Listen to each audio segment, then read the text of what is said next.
Hey loves, my name is Mayuri Pandey and thanks for clicking on my thumbnail. और if you want you can follow me on Instagram and Facebook, और अगर नहीं तो फिर कोई बात नहीं।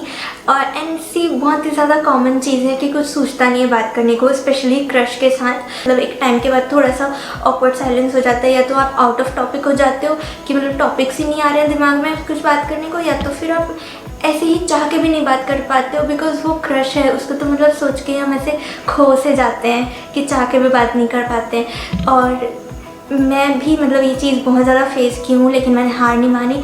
मैं हर बार उसको खुश करने में कामयाब रही, और यार मैं भी तुम में से ही तो एक हूँ। So I have also faced many things.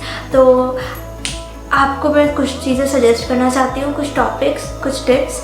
So keep watching. Number 1, background music. देखो क्रश तुम्हारा कितना भी हॉट हो, लेकिन उसके आते ही बैकग्राउंड में म्यूज़िक नहीं प्ले होने लगेगा। तुम्हें प्ले करना पड़ेगा उस ऑकवर्ड साइलेंस को अवॉइड करने के लिए। सो आई विल सजेस्ट यू कि जब भी अपने क्रश से बात करो तो गाने सुनते सुनते बात करो, एंड जो भी मतलब लिरिक्स हैं वो ऐसे चेप दो उसको। बट ये चीज़ आप अपने सिर्फ उन्हीं के साथ करना जिनको आप एक्चुअल में इम्प्रेस करना चाहते हो, सबके साथ नहीं, क्योंकि इस हैबिट से ना किसी को भी गलतफहमी हो सकती है कि आप उसको लाइक करते हो। फिर ऐसा गड़बड़ हो जाएगा कि क्रश को छोड़ के बाकी सबको तुम्हारी फीलिंग्स पता चल गई जो उनके लिए थी भी नहीं। सो मेक श्योर कि सिर्फ उसी स्पेशल समवन के साथ ही आप बात करो, तभी आप गाने सुनो, और इससे फ़ायदे होंगे कि लड़की को स्पेशल फील होगा। सेकेंड थिंग, अच्छे अच्छे लिरिक्स पढ़ने को मिलेंगे। थर्ड थिंग, ऑकवर्ड साइलेंस नहीं होगी, आप कभी आउट ऑफ टॉपिक नहीं होगे, मूड ऐसा ऑफ नहीं होगा किसी का भी, और ऐसा नहीं लगेगा कि you are not vibing with her. Number 2, food. Common interest और कुछ हो ना हो, लेकिन फूड सबके बीच कॉमन होता है। तो आई लव दोज वीडियोज़ जो IGTV में आते हैं ना, ऐसे स्ट्रीट फूड वगैरह के। तो उस टाइप के आप वीडियोस उनको सेंड कर सकते हैं, and you can talk about food items, weird food combinations या डिलीशियस फूड आइटम्स।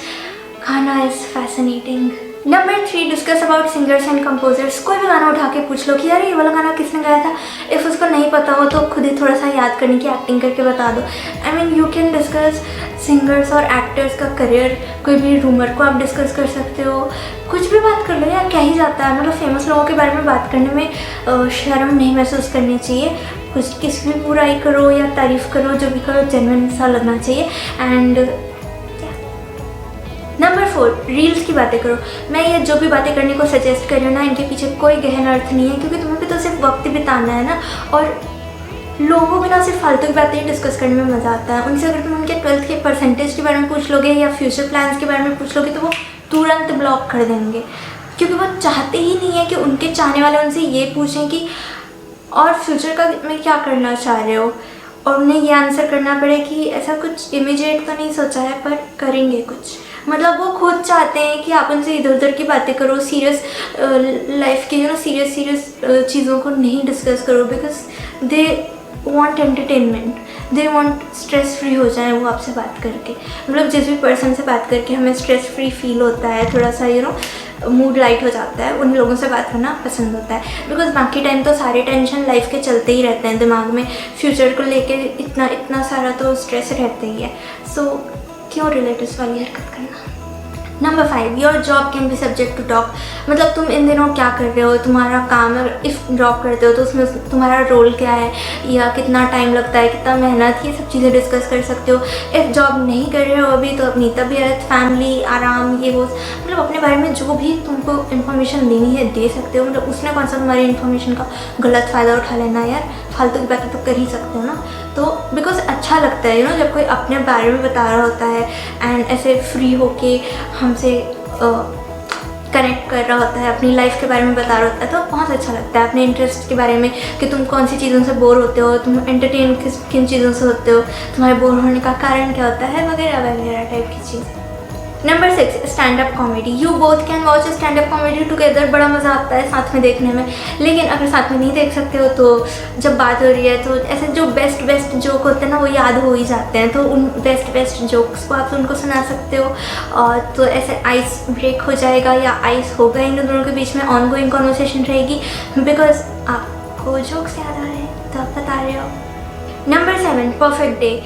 तुम्हारे हिसाब से परफेक्ट डे क्या है, मतलब योर ड्रीम डे, या क्या क्या चीज़ें होनी चाहिए आपकी लाइफ में एटलीस्ट एक दिन तो ऐसा हो जब ऐसी ऐसी चीज़ें हो टाइप का साथ में मिलकर डिस्कस कर सकते हो, अपना ड्रीम डे एक्सचेंज कर सकते हो कॉन्वर्सेशन में। बहुत अच्छा लगता है, मतलब कि ऐसे for me like for example मैं बता रही हूँ अपना कि मेरे लिए मतलब वो दिन बेस्ट होता है जिस दिन मुझे पता हो कि आज मैं क्या खाने वाली हूँ। लाइक अगर मुझे एक दिन पहले पता चल जाए ना कि कल मैं क्या खाने वाली हूँ ब्रेकफास्ट लंच और डिनर में, तो मुझे बहुत अच्छा लगता है। मतलब ऐसे जीने की नई उम्मीद सी जाग जाती है। एंड इफ़ किसी संडे को पापा आके कहें कि उठो ब्रश कर लो, समोसा लाया हूँ गरम गरम, तो मतलब जैसे उठने का मकसद मिल जाता है। Number 8, 90s kid. इनका स्वैग ही अलग होता है यार, मतलब ये खुद को बहुत कूल और बहुत लकी समझते हैं। Yes, I am that 90s kid is me. मेरे साथ ही ऐसा होता है। But if you are 90s kid तो आप बहुत ज़्यादा सच में लकी हो, क्योंकि आपके पास बहुत सारी चीज़ें होंगी बात करने को जिससे आप एक कॉमन ग्राउंड बना सको। लाइक उस टाइम के टीवी शोज़ या उस टाइम के कुछ मूवीज़, कुछ गाने या डायलॉग्स या कुछ भी, मतलब जितना हो सके आप सोच सकते हो ना उस टाइम के बारे में। आपका चाइल्डहुड जैसा बीता है वो सब कुछ आप शेयर कर सकते हो। It will be so great. I mean हमें बहुत ज़्यादा घमंड है 90 के दशक में पैदा होने का, लेकिन जब ये चीज़ रियलाइज़ होती है कि किसी भी वक्त शादी करनी पड़ सकती है तो हमारा जो घमंड है वो एंग्जाइटी में बदल जाता है। और मेरा वाला तो मेरी एंग्जाइटी भी दूर नहीं करता है। But if you are 90s kid तो आपको बहुत सारी चीज़ें बात करने को, लाइक उस टाइम के एक्टर्स, गेम्स, या मतलब एक होता है ना एक दशक तक की कोई चीज़ें चलती है जो हमारे दशक में बहुत कूल थी, हो सकता है अभी के बच्चों की लाइफ में जो भी चल रहा है वो उसके बाद वाली जनरेशन में ना चले दुनिया में। मतलब या तो ट्रेंड हट गया समझ लो, या तो फिर जो भी वो चीज़ वो बस मेमोरी बन जाती है और वो हमारे लिए बहुत स्पेशल होती है। सो आपके पास भी बहुत सारी चीज़ें हैं, लाइक उस टाइम के गेम्स, उस टाइम के एक्टर्स या गाने या कुछ डायलॉग्स या कुछ भी, जितना हो सके तुम्हारे दिमाग में आ रहा है ना, बहुत हेल्प होगी एक कॉमन ग्राउंड बनाने में उनके साथ, अगर आप उन चीज़ों के बारे में डिस्कस करोगे जो सिर्फ 90s किड की लाइफ में थी। Number 9, mental progress. आपको डिस्कस करनी चाहिए ऐसी चीज़ें जिनकी वजह से आपका माइंड इतने टफ टाइम में भी स्टेबल बने हुए है, और because you can be inspiration for a sick hearted person जो बात बात पे उसको टेंशन आने लगता है या वो एंशियस फील करने लगता हो, तो आपको अपना जो भी आप करते हो अपने दिमाग को इतना सही और हेल्दी रखने के लिए वो चीज़ें उनसे डिस्कस करनी चाहिए, बिकॉज उससे बहुत हेल्प होगी, बहुत ज़्यादा मोटिवेशन मिलता है। और जब आप ऐसे डीप टॉक्स किसी के साथ करते हो तो आप खुश रहने के लिए क्या चीज़ें करते हो, जब आपको रोना आता है तो कैसे क्या कह के चुप कराते हो खुद को, या जब आपको एंशियस फील होता है तो सिचुएशन को कैसे हैंडल करते हो, अपने इमोशंस को कैसे हैंडल करते हो, डिस्ट्रैक्शंस जो होते हैं उन्हें कैसे हैंडल करते हो, वगैरह वगैरह टाइप की चीज़ें अगर आप डिस्कस करते हो तो it can hit her emotionally and you can be her inspiration. मुझे नहीं पता इस वीडियो को देख के आप जो चाहते थे वो आपको मिला या सिर्फ टाइम वेस्ट हुआ आपका, बट इससे भी ज़्यादा टाइम तो आप ऐसे ही वेस्ट कर देते हो किसी रॉन्ग पर्सन के पीछे, जिसको अगर आप मैसेज ना करो तो आपकी और उसकी बात ही ना हो कभी। मतलब ऐसे लोगों की फ्रेंडशिप ना हमें बहुत ज़्यादा बुरा फील करवाती है, तो अच्छे दोस्त बनाओ। और अब कमेंट शॉर्ट आउट कर लेते हैं क्योंकि मेरी ऑडियंस बहुत अच्छी है, बहुत मस्त मस्त कमेंट करती हैं। सो फर्स्ट कमेंट है मिताली का।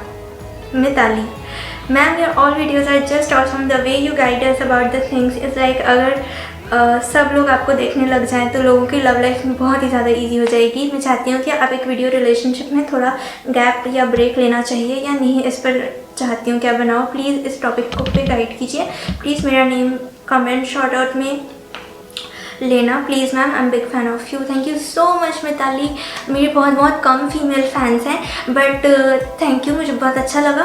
और या रिलेशनशिप में ब्रेक या गैप लेना चाहिए यानी डेफिनेटली आप ले सकते हो अगर आपके लिए चीज़ें स्ट्रेसफुल हो रही है तो, बट उनको बता के लेना चाहिए एंड रीज़न बता के। ऐसा उसको बिल्कुल नहीं लगना चाहिए कि आपको उससे प्रॉब्लम हो रही है या रिलेशनशिप अच्छा नहीं चल रहा इसलिए आप गैप ले रहे हो या ब्रेक ले रहे हो। जिस भी रीज़न से आप ब्रेक ले रहे हो ना, या कुछ टाइम तक उनसे डिस्टेंस में रहना चाहते हो या इतने दिन तक बात नहीं करना चाहते, उस चीज़ को उससे क्लियरली बताना चाहिए और उसके बाद ही ब्रेक लेना चाहिए रिलेशनशिप से।